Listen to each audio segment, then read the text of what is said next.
l'heure de votre info déconfinée. Une attaque barbare dans une maternité gérée par Médecins sans frontières à Kaboul a fait 24 morts et au moins 20 blessés. Selon l'association humanitaire française, sur les 26 mamans présentes, 11 ont été tuées, dont 3 sur le point d'accoucher. MSF nous apprend aussi que du personnel soignant et 10 autres mères ont pu se mettre à l'abri pendant l'attentat.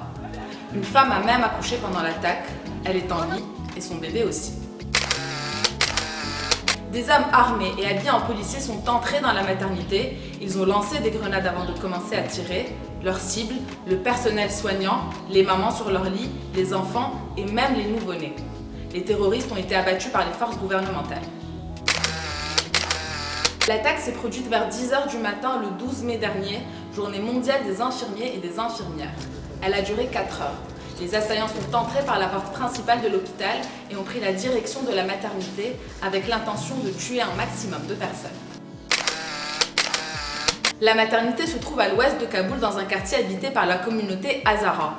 Cette minorité chiite est une cible privilégiée du groupe État islamique. L'attentat n'a toujours pas été revendiqué. Pour le gouvernement afghan, c'est le groupe État islamique et les talibans qui sont responsables de cette action terroriste. Les talibans ont farouchement nié toute implication.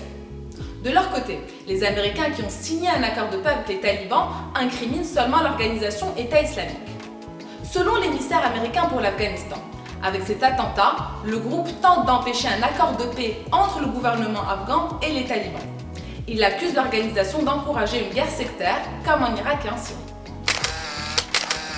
Pour ceux qui n'ont pas suivi, fin février, les États-Unis et les talibans ont signé un accord de paix historique à Doha au Qatar. Dans le cadre de ce processus, les États-Unis ont accepté le retrait de leurs troupes après 19 ans de présence sur le sol afghan. Les talibans ont eux accepté de ne plus s'en prendre aux soldats américains, mais ils ont en revanche multiplié leurs offensives contre les forces afghanes, ce qui représente une violation de l'accord en question. Quelques heures seulement après l'attaque de la maternité, un kamikaze s'est fait exploser à l'est de Kaboul, tuant 32 personnes lors des funérailles d'un policier. Cet attentat a été revendiqué par le groupe État islamique. Ces deux attaques meurtrières du 12 mai ont poussé le président afghan Ashraf Ghani à demander la reprise du combat contre l'ennemi. Pour lui, le terme ennemi désigne les groupes terroristes présents dans le pays, dont les talibans. Comme je vous le disais, pour le chef de l'État afghan, ils sont responsables de l'attaque contre la maternité. Cette décision fragilise donc l'accord de paix américano-taliban. L'Afghanistan est donc confronté à une recrudescence des violences malgré l'accord entre les talibans et les Américains en voie de ratification par Kaboul. Dernier rebondissement dans cette histoire complexe, les talibans et le gouvernement afghan ont commencé à se parler après l'annonce inédite des talibans d'observer un cessez-le-feu de 3 jours à la fin du Ramadan. Une main tendue à laquelle Kaboul a répondu favorablement, notamment avec la libération de 2000 prisonniers talibans, comme le prévoit l'accord de Doha. Autre lueur d'espoir, le pays semble enfin sortir de la crise institutionnelle dans laquelle il était plongé. En mars dernier, Ashraf Ghani, président sortant, et Abdullah, chef de l'exécutif, s'étaient déclarés tous les deux présidents. Abdullah était arrivé en seconde position, mais il avait contesté les résultats de l'élection.